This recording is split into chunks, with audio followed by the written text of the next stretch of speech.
ખબર ગુજરાતના digital platform ઉપર જામનગર સહિત હાલની ધાર્મિક સામાજિક સંસ્થાઓના યોજાતા કાર્યક્રમોનો સમાચારો પ્રસ્તુત કરવામાં આવી રહ્યા છે. પાછલા સપ્તાહ દરમિયાન વિવિધ સંસ્થાઓ દ્વારા યોજાયેલ કાર્યક્રમો અત્રે પ્રસ્તુત છે. યુદ્ધની પરિસ્થિતિમાં આપાતકાલીન સ્થિતિમાં પહોંચી વળવા માટે જામનગર સહિત હાલાર પંથકમાં વિવિધ સંસ્થાઓ દ્વારા રક્તદાન કેમ્પનું આયોજન કરવામાં આવ્યું હતું. જામનગરની જીજી હોસ્પિટલમાં સુપ્રિન્ટેન્ડન્ટ ડૉક્ટર દીપક તિવારીના નેજા હેઠળ રક્તદાન કેમ્પ યોજાયો હતો. જામજોધપુર સરકારી હોસ્પિટલ ખાતે પણ બ્લડ ડોનેશન કેમ્પનું આયોજન કરવામાં આવ્યું હતું.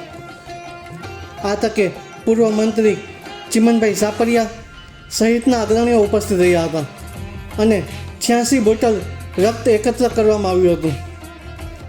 જામનગરમાં GIDC plot and shade holder association, લઘુ ઉદ્યોગ Bharati, Jamnagar ઇલેક્ટ્રોપ્લેટર્સ association, Swami Vivekananda cooperative society, વિશ્વ હિન્દુ પરિષદ દ્વારા જલારામ ગ્રુપના સહયોગથી રક્તદાન કેમ્પ યોજાયો હતો.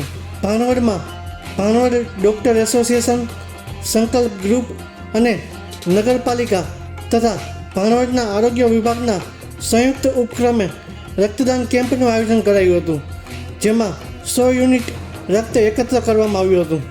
જામનગર શહેરમાં એક કિશોરીના બાળ લગ્ન થઈ રહ્યા હોવાની 181 ટીમને જાણ કરાતા 181 અભયમ ટીમના કાઉન્સેલર વૈભવી સ્વામી, મહિલા પોલીસ તારાબેન, પાયલોટ સુરજીત સિંહ સહિતના દોડી જઈ કિશોરીના પરિવારજનોને સમજાવી બાળ લગ્ન અટકાવવામાં આવ્યા હતા.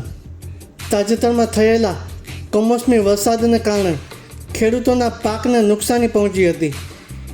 ભાણવડ પંથકમાં થયેલ કમોસમી વરસાદથી ખેડૂતોના ખેતરોમાં રહેલા પાકને નુકસાન થયું હોય તાલુકા પંચાયત મહિલા પ્રમુખ રંભીબેન જીવાભાઈ વાવણોટિયા દ્વારા કૃષિ મંત્રીને પત્ર લખી ખેડૂતોને થયેલ નુકસાનીનું વળતર ચૂકવવા માંગણી કરવામાં આવી હતી.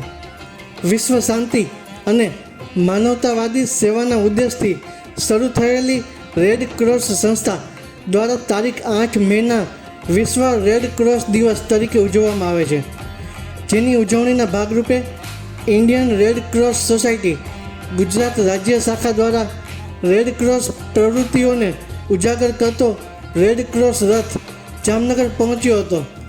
આ તકે ઇન્ડિયન રેડ ક્રોસ જામનગર શાખાના chairman doctor અવિનાશભાઈ Bhatt, vice chairperson Deepaben સોની સહિતના રેડ ક્રોસના હોદ્દેદારો સભ્યો દ્વારા કુમકુમ તિલક અને પુષ્પ વડે આ રથનું સ્વાગત કરવામાં આવ્યું હતું.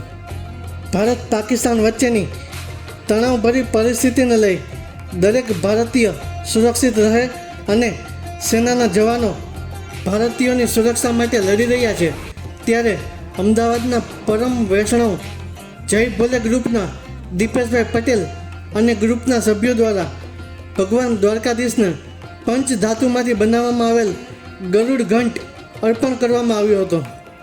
દ્વારકાના જગત મંદિરમાં ઠાકોરજીના ઉત્થાપન દર્શન દરમિયાન એક ભાવિક ભક્ત પરિવાર દ્વારા અન્નકૂટ મનોરથનું આયોજન કરવામાં આવ્યું હતું. આ આયોજનમાં વારાદાર પૂજારીના સહયોગથી સમગ્ર આયોજન સંપન્ન થયું હતું. બુદ્ધ પૂર્ણિમાના શુભ દિને હજારો યાત્રિકોએ દ્વારકાધીશના દર્શન કર્યા હતા, તેમજ અન્નકૂટ મનોરથ દર્શનનો પણ લાભ લીધો હતો. Jamnagar chamber of commerce and ઇન્ડસ્ટ્રીઝની વર્ષ 2025થી 2027ના સત્ર માટે પ્રમુખ તથા કારોબારી સમિતિની બેઠકોની ચૂંટણી યોજાઈ હતી. યોજાયેલ ચૂંટણીમાં પ્રમુખ તરીકે રમણીકભાઈ અકબરીની નિમણૂક કરવામાં આવી છે. આ ઉપરાંત કારોબારી સભ્યોની પણ વરણી કરવામાં આવી હતી. આ નિમણૂકને જામનગર ચેમ્બર ઓફ કોમર્સ દ્વારા આવકારવામાં આવી હતી.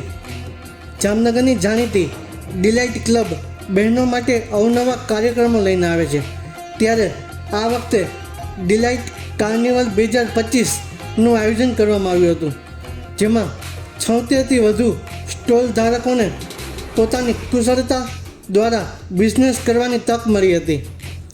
સાવ નજીવી કિંમતમાં ઘરેથી કામ કરતા બહેનો માટે સ્ટોલની વ્યવસ્થા કરી તેઓને એક પ્લેટફોર્મ પૂરું પાડવામાં આવ્યું હતું. આ સાથે બાળકો માટે ફેશન શો પણ યોજાયો હતો, જેમાં 40 જેટલા બાળકોએ ભાગ લીધો હતો. તેમને નાસ્તો, ગિફ્ટ સહિતની ચીજવસ્તુઓ આપીને પ્રોત્સાહિત કરવામાં આવ્યા હતા. બુદ્ધ પૂર્ણિમાના પવિત્ર પ્રસંગે લતીપુર ગામમાં ભારત રત્ન ડૉક્ટર બાબા સાહેબ આંબેડકરની પ્રતિમાનું અનાવરણ કરવામાં આવ્યું હતું. આ તકે કાલાવડ વિધાનસભાના ધારાસભ્ય મેઘજીભાઈ ચાવડા, ઝોન પોલીસ સ્ટેશનના પીઆઈ HV રાઠોડ તથા લતીપુર ગામના સરપંચ તથા ગામના અગ્રણીઓ, યુવાનો અને ગ્રામજનો મોટી સંખ્યામાં ઉપસ્થિત રહ્યા હતા. ઓમ શ્રી જયીશ સ્મૃતિ ટ્રસ્ટ દ્વારા cute and healthy baby smart kids judgement રાઉન્ડનું આયોજન કરવામાં આવ્યું હતું. ટાઉન હોલ ખાતે આયોજિત આ કાર્યક્રમમાં 300થી વધુ બાળકોએ ઉત્સાહભેર ભાગ લીધો હતો અને દરેકનું મૂલ્યાંકન કરવામાં આવ્યું હતું.